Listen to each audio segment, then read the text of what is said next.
What sort of contributed to your success with this raise? So I think, of course, there's, it's as any raise, it's the result of, the work of everybody involved in the company, like day after day. So there is kind of to some extent, an infinity of factors. But I think that for me, the one defining thing is really around the time frame that we consider when we look at the development of the company. And so we founded Keyrock, so myself and two co-founders, 5 years ago now, end of 2017.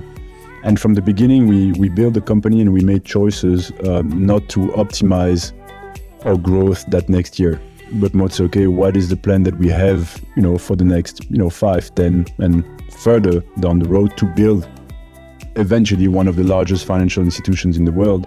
But that is the long time frame that we take, which means that it creates a lot of resilience in how you build things, which in my view makes you less dependent on hype cycles. Because, if you've been working on AI for 10 years, I take the example of what is very hype now. If you've been working on that for 10 years, you're not dependent on it to be very hype now and a bit less hype in 2 quarters to actually raise funds, because you have a longer time frame in what you build. And so, of course, the buzz that can be there, that there can be around the market, is going to help, right? If you're raising and there is an additional buzz, it's just kind of a rising tide, lifts all boats, so to speak. But I think that it's the cherry on the cake, but it's not the cake itself. If what you're building, makes sense on the longer time frame and does not depend on the fluctuation of the markets to keep that economical sense on the long term.